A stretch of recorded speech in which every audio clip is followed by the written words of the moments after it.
Bismillahirrahmanirrahim. Assalamualaikum warahmatullahi wabarakatuh. Innal hamdalillah nahmaduhu wa nasta'inuhu wa nastaghfiruh wa na'udzu billahi min syururi anfusina wa sayyiati a'malina. May yahdihillahu fahuwal muhtadi wa may yudlilhu falan tajida lahu waliyyan mursyida. Asyhadu an la ilaha illallah wahdahu la syarikalah wa asyhadu anna Muhammadan abduhu wa rasuluh alladzi la nabiyya ba'dah. Hadirin ikhwatu iman jemaah kuliah subuh yang mudah-mudahan Allah Rabbul Ghafur wa Rabbus Syakur senantiasa melimpah curahkan hidayah dan maghfirahnya untuk kita semua. Alhamdulillah, pada kesempatan subuh ini kajian kita masih berkenaan dengan kalimat ataupun ayat Iyyaka na'budu wa iyyaka nasta'in. Masih membahas Iyyaka na'budu wa iyyaka nasta'in. Yang kemarin sudah kita sampaikan ada beberapa tahapan ataupun persinggahan-persinggahan yang harus kita lalui agar kita ini mencapai hakikat Iyyaka na'budu wa iyyaka nasta'in. Ini biar kita lebih melekat ya dalam benak kita. Saya ulang kembali, di antara persinggahan Iyyaka na'budu wa iyyaka nasta'in yang harus kita lalui dan kita tanamkan dalam diri kita itu adalah pertama adalah ikhbat ya. Pertama adalah ikhbat. Kemudian yang kedua adalah waro, yang ketiga adalah zuhud, yang keempat adalah roja, berharap ya. Yang kelima adalah riayah, artinya kita menjaga diri kita dengan ilmu dan amal. Kemudian yang keenam adalah muraqabah, kita senantiasa mendekatkan diri kepada Allah Subhanahu wa ta'ala. Kita senantiasa merasa diawasi oleh Allah Subhanahu wa ta'ala. Kemudian yang ketujuh adalah ikhlas. Yang ketujuh adalah ikhlas.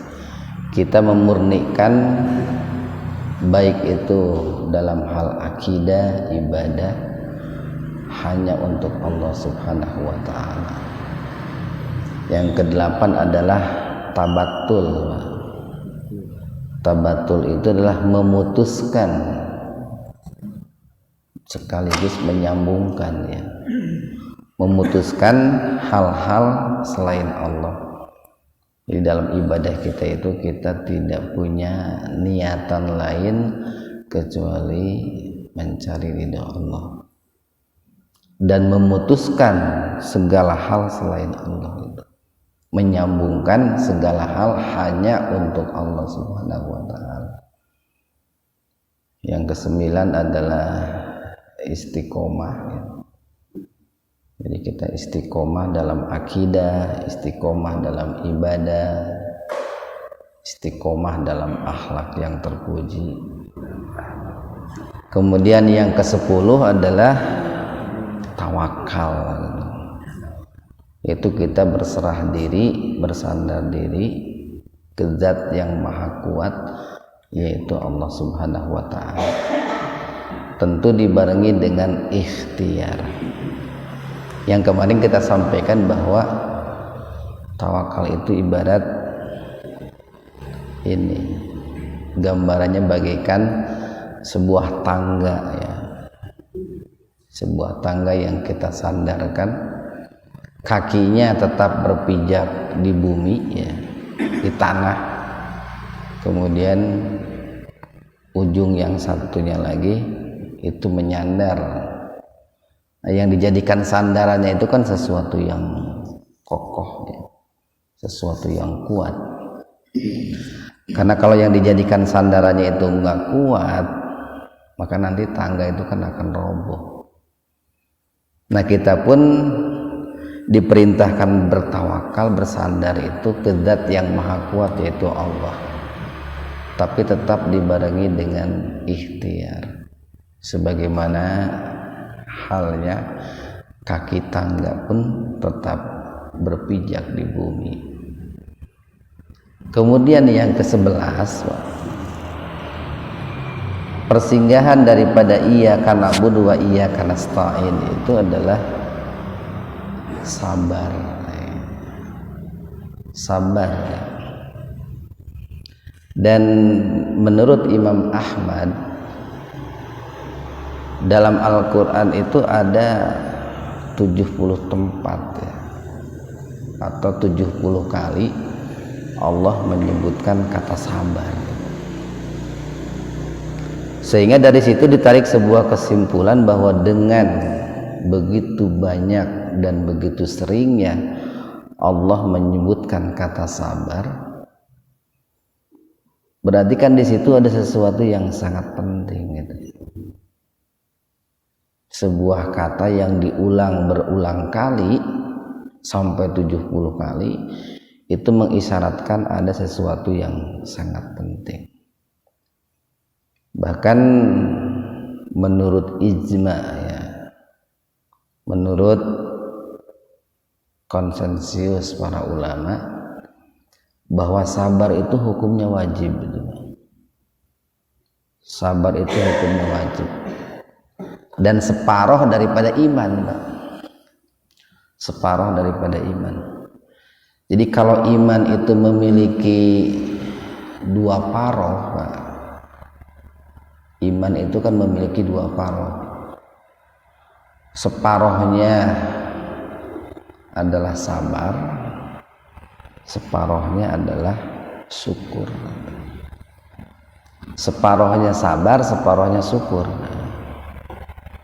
Tempo hari pernah kita sampaikan bahwa sabar dan syukur itu merupakan 2 pakaian bagi orang-orang yang beriman. Ketika sabar dan syukur itu diibaratkan sebuah pakaian, kita akan tahu bahwa fungsi daripada pakaian itu untuk ini, Pak. Pertama, untuk melindungi diri, Pak, dari panas, dari dingin, kan gitu, Pak. Dari sengatan matahari. Yang kedua, pakaian itu kan untuk memperindah, untuk memperindah diri kita, penampilan kita. Bahkan dalam Islam pakaian itu untuk menutup aurat. Nah itu menutup aurat. Nah begitu pula sabar dan syukur pun seperti itu. Orang yang dalam dirinya memiliki kesabaran, memiliki kesyukuran, semakin baik sabar dan syukurnya, gitu, Pak, maka nanti dirinya itu akan semakin terlindungi, Pak. Jadi lamun cek bahasa ieu mah teu epesmer gitu. Teu epesmer. Naon teu epesmer gitu.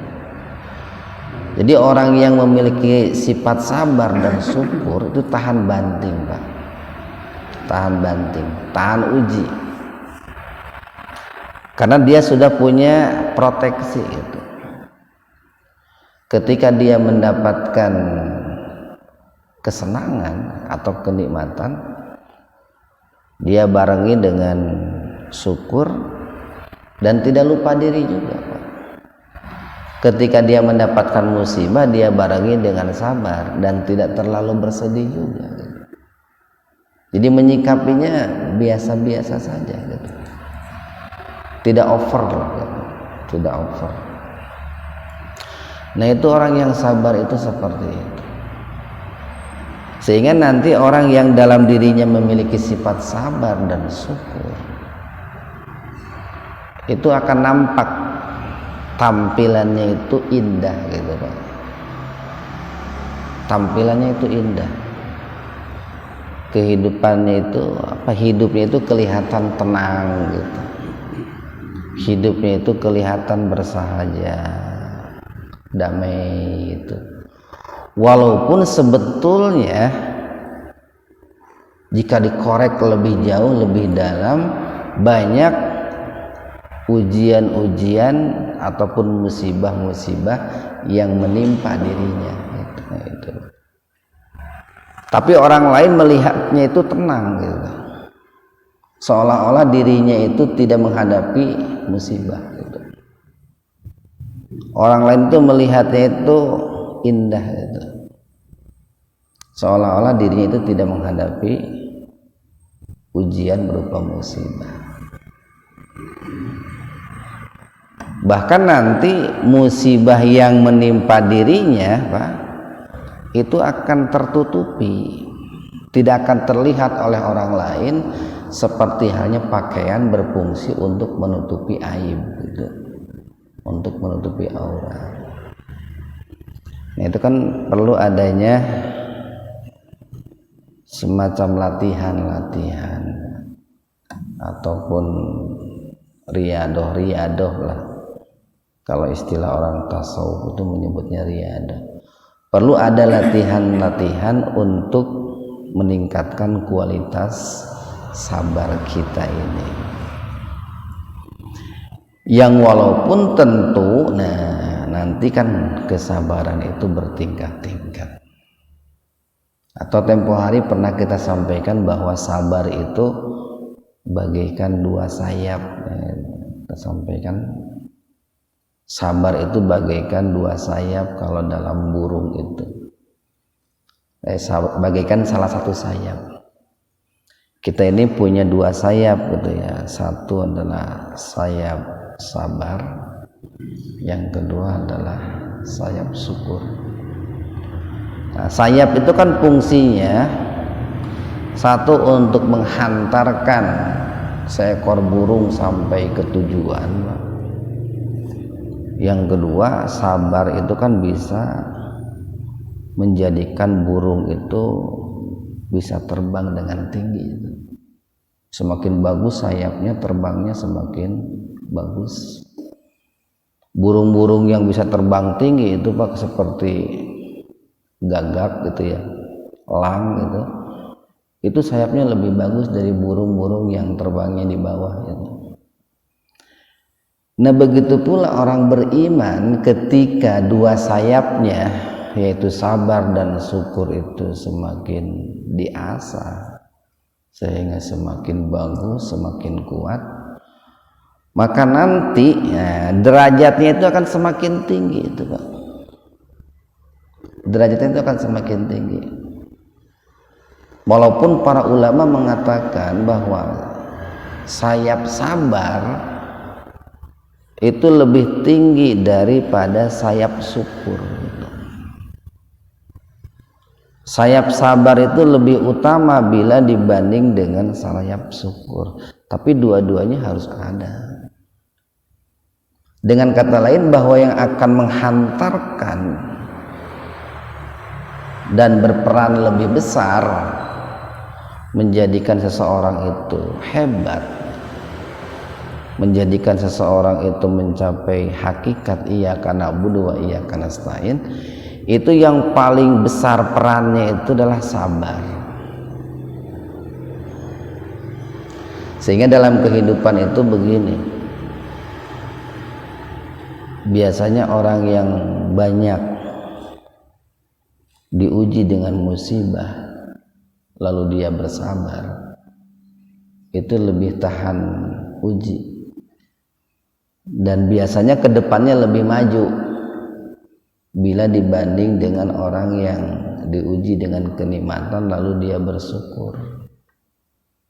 Coba tinggal lipat di kehidupan di masyarakat itu, orang-orang yang lahir dari keluarga biasa-biasa, dia dalam hidupnya banyak memeras keringat, banyak meneteskan air mata gitu, banyak menahan kesedihan, itu biasanya di kemudian hari orang itu akan sukses itu Pak, karena dia sudah terbiasa dari kecil itu menghadapi ujian-ujian berat itu, seperti Nabi Muhammad itu Pak. Nabi Muhammad itu sudah dilatih oleh Allah dari sejak kecil itu, diuji kesabarannya itu, ditinggalkan ayahnya, ditinggalkan ibunya kan gitu ya, harus mengembala kambing gitu, sehingga ketika di kemudian hari ketika beliau sudah menjadi nabi, banyak cacian, banyak makian, mungkin harus menahan lapar dan lain sebagainya, itu sudah biasa, sudah biasa. Makanya kalau dalam dunia pendidikan, seseorang itu harus dibiasakan dari kecil itu diuji kesabarannya itu, diuji imunitasnya itu, termasuk ini Pak, fisiknya Pak, fisiknya itu sudah mulai dibiasakan. Ini ada sebuah penelitian begini, kenapa kok anak-anak sekarang itu imunitas tubuhnya kurang bagus gitu, bila dibanding dengan anak-anak zaman baheula anu ayeuna geus aki-aki gitu. Sablamun baheula mah budak baheula Pak, sok disebut teh barudak teh budak angon gitu Pak. Jadi ke masa budak teh keunnya barudak teh aya hujan sing hujanan, sing gararuyang gitu Pak, sing ngarojai di balong di solokan gitu. Jadi nu ngaranna bermain lumpur budak baheula mah geus biasa gitu. Matak begitu dewasa banyak debu gitu ya yang terhirup oleh hidungnya, itu enggak kaget lagi gitu. Da tiba heula ge nu ngaranna ngadahar lumpur geus biasa gitu. Budak baheula mah kitu. Tak beda deh jeung budak ayeuna, da kulantaran hidupnya selalu ber-AC gitu Pak ya, di ruangan AC, di rumah AC. Begitu menghirup ini debu sedikit langsung pilek gitu. Karena tidak terbiasa itu. Budak ti leuletiknya daharanna teh biasa gitu. Nampi ke gede gitu kaget gitu. Tapi lamun ti leuletik daharna teh jeung nu ngeunah gitu, dibere geus kolotna jalma teu enggak gitu nya. Geus kolotna jadi jalma teu mampu, dibere dahar teu ngeunah teh teu sanggupkeun Pak teh. Karena tidak terbiasa. Malah ini katanya kenapa ke orang Jawa Pak, dalam arti Jawa itu tuh Jawa Tengah, Jawa Timur, itu jarang yang terkena penyakit diabetes itu Pak, tidak sebanyak orang Sunda, orang Jakarta. Sabtu leuletik geus biasa nginum teh manis eta Pak, ti karek budak SD ge ngaranna orang Solo, orang Jogja geus biasa nginum teh manis eta. Sehingga daya kekebalan tubuhnya ketika makan minum yang manis-manis itu sudah biasa. Nah itu kalau dikaitkan dengan tadi dengan sabar, bahwa hidup ini dalam menghadapi ujian-ujian dalam arti musibah itu sebetulnya akan menghantarkan seseorang itu jauh lebih hebat, jauh lebih kuat bila dibanding hidup ini selalu menghadapi kenikmatan-kenikmatan. Walaupun dua-duanya kita katakan merupakan dua sayap bagi orang yang beriman. Kita akan sampai ke tujuan kita, yaitu akhirat dengan bahagia dan selamat, jika sayap sabar dan syukur itu ada dalam diri kita. Nah, ikhwanu fiddin arsadaqallah, nanti sabar itu ada tingkatan-tingkatannya. Kualitas sabar itu ada tingkatan-tingkatannya, tergantung dalam hal apa kita bersabarnya itu. Tingkatan paling rendah, Pak, tingkatan paling rendah itu sabar dalam menghadapi cobaan, ujian yang sifatnya lahiriah duniawiyah.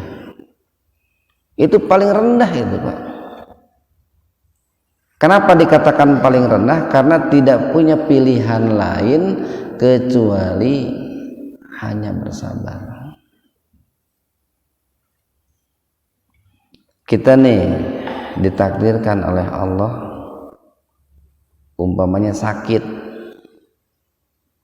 lalu sabar, itu tingkatannya paling rendah, Pak. Karena nggak punya pilihan lain kecuali sabar itu.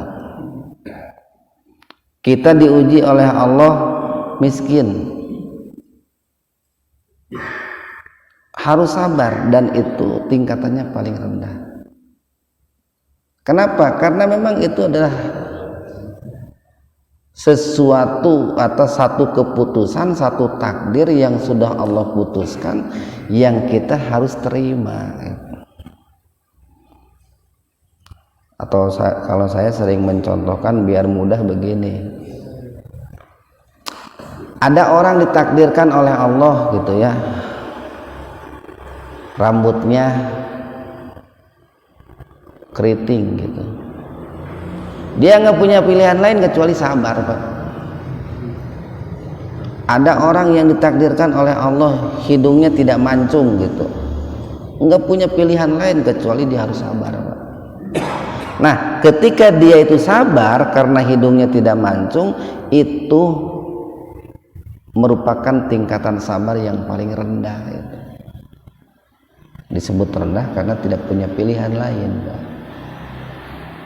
Cekasarna mah sok sanajan amek gitu, Pak, sok sanajan aral, moal bisa ngajadikeun irungna jadi mancung gitu. Wana amek-amekan unggal poe sugan ku Allah teh atuh ami teu amek wae cuang mancungkeun irung teh moal gitu, Pak. Tetap begitu. Jadi tidak punya pilihan lain.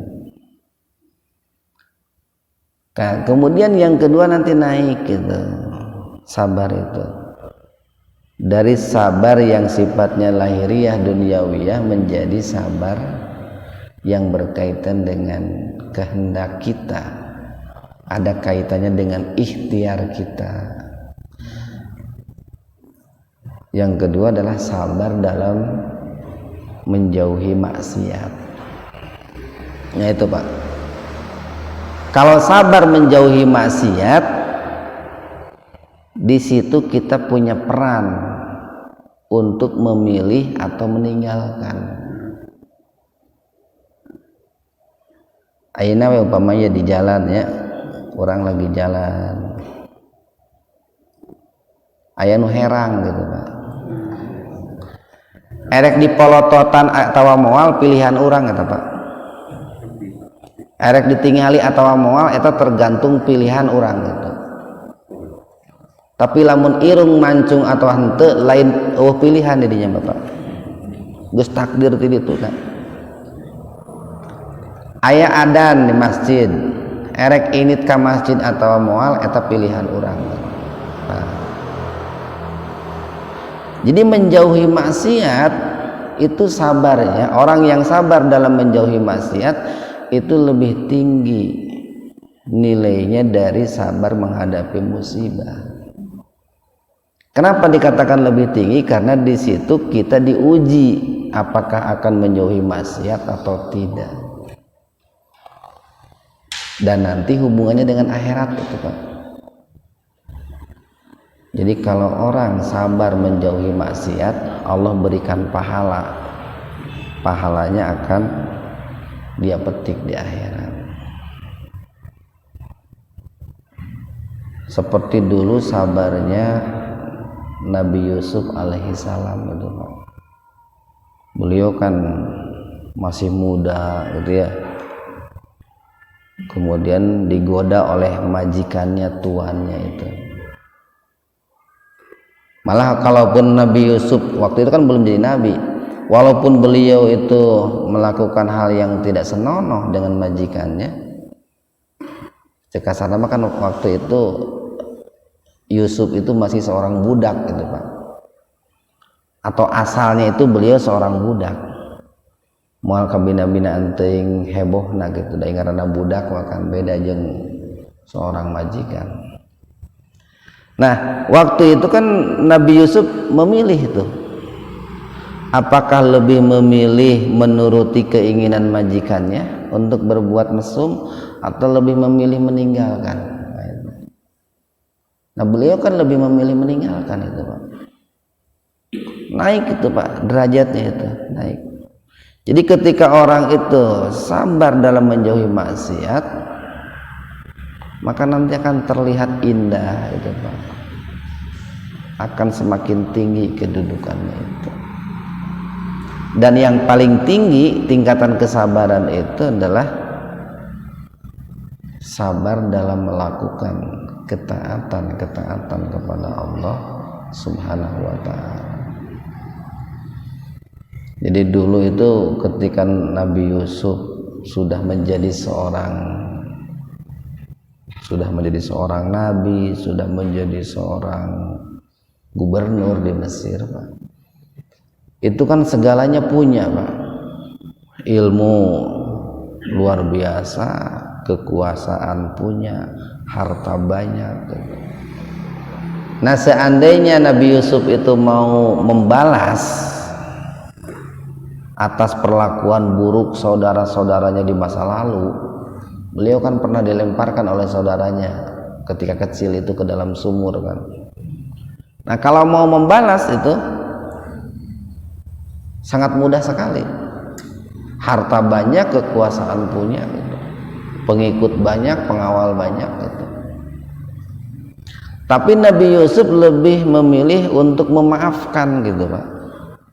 Nah memaafkan itu kan taat itu Pak, melakukan ketaatan. Maka kedudukan Nabi Yusuf ketika memaafkan saudaranya itu mengangkat derajat Nabi Yusuf itu lebih tinggi lagi, bukan hanya di sisi Allah tetapi di kalangan manusia. Ternyata lamun para penguasa belajar gitu Pak karena Nabi Yusuf, wah luar biasa. Ketika penguasa dikritik oleh rakyatnya memaafkan, itu akan mengangkat derajat penguasa itu Pak. Orang akan semakin simpati, empati. Jadi bisa waktu Bapak jadi gubernur atau presiden itu Pak, aya nu ngeritik tong seetik-etik di penjara, seetik-seetik di penjara. Itu akan merendahkan martabat itu sebetulnya. Karena seorang pemimpin itu dia menjadi pemimpin itu berarti harus siap untuk diberi kritik. Jadi sabar dalam melakukan ketaatan itu jauh lebih tinggi bila dibanding sabar menjauhi kemaksiatan, dan sabar menjauhi kemaksiatan lebih tinggi bila dibanding sabar dalam menghadapi musibah. Nah, itu yang ke-11 itu Pak, sabar. Dan sabar ini kunci untuk hadirnya pertolongan itu Pak. Sabar itu kunci untuk hadirnya pertolongan. Makanya dilihat tuh dalam surat As-Sarah itu Pak, Alam Nasrah, inna ma'al usri yusra, fa inna ma'al usri yusra, inna ma'al usri yusra. Sesungguhnya di balik kesulitan ada kemudahan itu. Kalau bicara sulit Pak, sulit itu ujian untuk kesabaran gitu. Sulit itu kan katakanlah musibah itu Pak, berarti kan yang diuji kesabaran. Baru setelah sulit yusra, kemudahan. Nah, kalau bicara kemudahan, bicara syukur. Nah, ketika menghadapi kesulitan, maka di situ kita harus bersabar. Karena kesulitan itu adalah ujian kesabaran. Makanya Nabi kan mengatakan wa'lam anna nasra ma'as sabri. Nah, itu. Wa'lam anna nasra ma'as sabri. Ketahuilah bahwa pertolongan Allah itu datang setelah kesabaran. Ketahuilah di balik kesabaran itu ada pertolongan Allah, ada kemenangan dari Allah. Nah itu Pak. Cuman tentu kan dibarengi dengan ikhtiar. Sabar yang benar itu sabar yang dibarengi dengan ikhtiar. Nah ini karena kesabaran inilah Allah, Rasulullah sampai kagum terhadap orang yang beriman itu. Ajaban li amril mu'min, kan guys. Sungguh menakjubkan semua urusan yang menimpa orang beriman. Inna kullahu lahu khair. Karena semua urusan yang menimpa orang beriman itu disikapi dengan baik. In asobathu sarra'u syakara. Kalau dia diberikan kemudahan, dia bersyukur. Wa in asobathu darra'u sabar. Jika dia diuji dengan musibah, dia pun bersabar. Fakana khairul lahu. Dua-duanya itu baik ya bagi dirinya. Kemudian yang kedua nih, bukan yang ke-12 ya, tadi kan 11. Persinggahan iyyaka na'budu wa iyyaka nasta'in, atau tahapan-tahapan yang harus dilalui untuk mencapai hakikat iyyaka na'budu wa iyyaka nasta'in itu adalah syukur. Syukur. Sabar itu kebalikan daripada syukur. Kalau sabar berkaitan dengan hal-hal yang ujian yang sifatnya tidak disukai. Kalau syukur itu berkaitan dengan ujian-ujian yang sifatnya disukai. Dan tadi kita katakan bahwa separuh iman selain sabar itu adalah syukur. Jadi lamun saya bahasakan mudah begini. Ketika orang itu sabarnya sempurna, syukurnya sempurna, maka sempurnalah imannya. Lengkaplah imannya itu, Pak. 50% itu sabar, 50% itu syukur. Cuman bedanya kalau sabar itu adalah ujian yang berkaitan dengan musibah. Kalau syukur itu adalah ujian yang berkaitan dengan kenikmatan. Tapi dua-duanya harus ada itu, Pak. Sebab kalau orang diuji dengan kenikmatan tanpa dibarengi dengan syukur, dia akan lupa diri. Orang diuji dengan kenikmatan tidak dibarengi dengan syukur, dia akan sombong. Nah, cuman tentu syukur di sini syukur yang dalam arti yang sempurna, Pak. Syukur dalam arti yang benar. Siapa yang harus bersyukur yaitu ya, seluruh jiwa raga kita, Pak. Hati kita bersyukur, gitu, Pak ya. Artinya bahwa hati kita itu meyakini, Pak, mengakui bahwa kenikmatan yang didapat itu adalah pemberian dari Allah. Kemudian yang kedua, lisan kita itu mengucapkan kalimat tahmid, memuji Allah Subhanahu wa taala. Alhamdulillahirabbil alamin. Cok orang sok kadang itu tanpa sadar gitu, Pak. Duh, coba lamun teu si eta mah dianu sigana moal meunang gitu. duh lamun eueuh si eta mah sigana cilaka. Nah itu dia lupa bahwa yang menjadikan dirinya itu selamat itu kan Allah. Makanya yang harus pertama kali dikatakan itu alhamdulillah ya Allah engkau telah menyelamatkanku gitu. Kemudian yang ketiga nih, syukur itu adalah dengan anggota badan itu Pak. Jadi tercukup mengucapkan alhamdulillah, tetapi kudu ada action Pak kayak gitu. Menang gaji rada gede, menang rezeki rada gede, yakini itu datang dari Allah. Ucapkan alhamdulillah, keluarkan zakatnya, infaknya, sedekahnya. Diberikan kesehatan gitu Pak ya. Tadinya barangkali pernah terkena penyakit, lalu sekarang diberikan kesembuhan, yakini itu kesembuhan itu datangnya dari Allah. Ucapkan alhamdulillah, barengi dengan syukur, perbanyak ibadah gitu Pak. Kan banyak saudara-saudara kita yang meninggal itu geus teu bisa di ka masjid geuning Pak. Urang alhamdulillah ningali kana muhajirin, nah itu kan syukur itu Pak. Gunakan untuk beribadah. Makanya para ulama mengatakan syukur itu baru dianggap benar Pak kalau memenuhi beberapa syarat gitu. Ada beberapa syarat kalau syukur ingin dianggap benar. Pertama gunakan kenikmatan itu sesuai dengan kehendak pemberi nikmat gitu Pak. Gunakan kenikmatan itu sesuai dengan kehendak pemberi nikmat. Allah berikan nikmat kaki kita sehat, gunakan ke masjid gitu. Allah berikan kenikmatan mulut kita sehat, gunakan bikin baca Quran, berkata yang baik. Ayeuna dibere mulut cager gitu, ngomong teh kemana-mana wah teh para ruguh gitu. Coba lamun ku Allah teh bararisul eta mulut teh kumaha eta.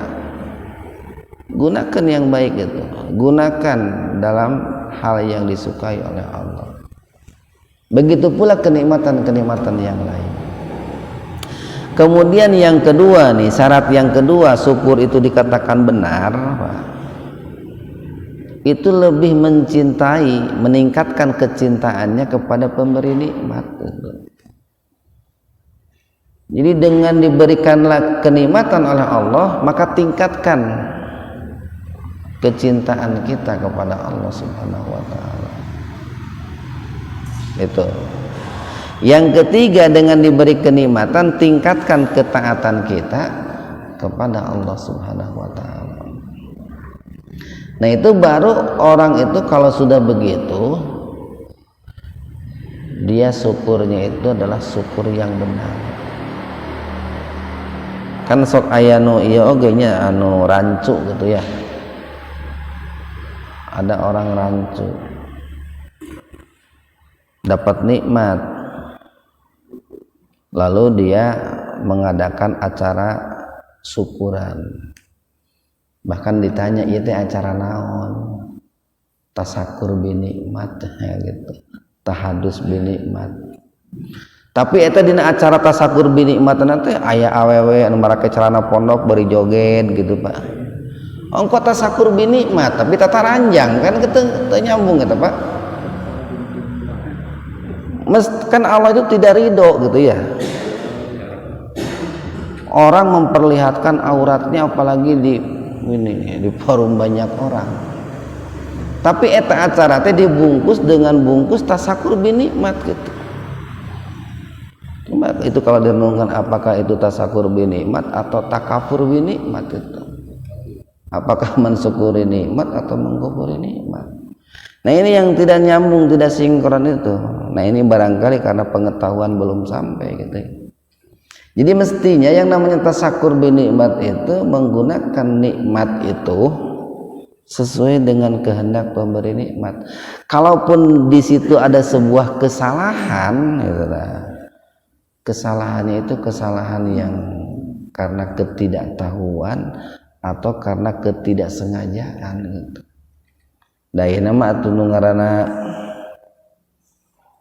nya kitu lah tong teuing dimake dalil apa cek adat ge cek adat kan asa teu sopan gitu. Aya dina aya acara syukuran gitu nya aya gual-geol gitu kan asa teu pantes oge cek adat eta teh komo lamun cek agama atau cek dalil Al-Qur'an kan geus jauh deh. Nah, jadi yang namanya syukur itu ada beberapa persyaratan kalau syukur itu ingin dikatakan mencapai hakikat syukur. Cuman tadi kan kita katakan antara dua sayap yaitu sabar dan syukur itu yang paling utama itu sabar. Sehingga nanti di yaumul akhir ini pas saya lupa dalam hadis riwayat apa gitu ya. Cuman maknanya begini nih. Nanti di yaumul hasar Pak, di yaumul hasar. Di akhirat itu ada yang namanya hari penyesalan itu Pak. Yang menyesal itu bukan hanya orang kafir Pak. Eta mah geus pasti menyesal gitu. Orang-orang beriman yang masuk surga pun ada yang menyesal. Keperti orang di dunia ayeuna Pak gitu tah. Geus menang duit gitu nya 100.000. Aduh hanjakal lamun tadi ka ditu mah meureun jadi 150. Kan sakitu eta. Aya we hanjakal nanti gitu. Nah di surga pun nanti ada orang-orang yang menyesal. Kenapa menyesal? Karena surga yang didapatnya itu tidak setinggi surga yang didapat oleh yang lain. Kan surga itu kan bertingkat-tingkat Pak. Nabi mengatakan inna fil jannati mi'ata darajah. Sesungguhnya dalam surga itu ada 100 tingkat itu. Nah ternyata yang menjadikan penyesalan orang yang bersyukur itu Pak, karena surga yang didapat oleh dirinya tidak setinggi surga yang didapat oleh orang yang bersabar. Sehingga sampai ini ulama Syekh Utsaimin menafsirkan begini. Jadi orang yang masuk surga karena syukur, kan karena kenikmatan Pak, dia syukur nikmat itu masuk surga. Sampai bergumam, alangkah baiknya kalau saya dikembalikan ke dunia lalu hidup di dunia itu menghadapi banyak musibah, kemudian saya akan bersabar, yang dengan sabar itu derajat surga akan jauh lebih tinggi bila dibanding dengan surga yang diraih karena syukur. Sampai ada penyesalan seperti itu. Jadi begini Pak, orang-orang nih bapak-bapak nanti masuk surga gitu ya, amin gitu ya. Ada yang masuk surganya karena sabar kan nanti, ada yang masuk surganya karena syukur. Yang masuk surga karena sabar barangkali ketika hidupnya diuji dengan penyakit gitu. Ada yang masuk surga karena syukur, karena dia bersyukur hidupnya diberi kesehatan gitu. Bersyukur dia. Yang diberi kesehatan teh engke teh akan berangan-angan Pak. Lamun seug balik deui ka dunia mah hayang gering saumur hirup gitu. Terus ek sabar gitu. Amis surga nanti lebih tinggi gitu. Orang yang masuk surga karena syukur terhadap kekayaannya, dia berangan-angan ingin kembali ke dunia. Lamun seug bisa balik deui ka alam dunia mah hirup teh hayang miskin gitu. Terus sabar. Sehingga derajat surganya lebih tinggi dari orang yang diuji dengan kekayaan lalu bersyukur. Cuman nyaeta Pak, kan yang namanya penyesalan itu sok di akhir Pak, di akhir. Tapi walaupun demikian nih Nabi kan memberikan arahan juga, karena yang namanya ujian berupa musibah itu berat. dan belum tentu kita itu kuat menerimanya. Dalam kehidupan dunia kita jangan meminta untuk ditimpakan ujian berupa musibah. Bisa kuat Pak gitu, bisa kuat. Walaupun nanti orang yang sabar menghadapi musibah tingkatan surganya lebih tinggi gitu, ngan bisa kuat. Gitu. Beda dengan kalangan para nabi, para rasul, mereka diuji dengan musibah pun kan mereka kuat. Sehingga pantaslah kalau mereka itu surganya lebih tinggi Pak, karena ujian yang dihadapinya pun berkaitan dengan hal-hal yang menuntut kesabaran. Orang meminta anu enak-enak Bapak, cuman jangan lupa ketika diberi kenikmatan itu tingkatkan syukur kita kepada Allah, sehingga syukur kita itu menghantarkan diri kita untuk meraih jannahnya Allah Subhanahu wa taala. Itulah poin ke-12 terakhir Pak ya. Besok kita sambung lagi apa saja persinggahan iyyaka na'budu wa iyyaka nasta'in. Sekian, wabillahi taufiq wal hidayah. Assalamualaikum warahmatullahi wabarakatuh.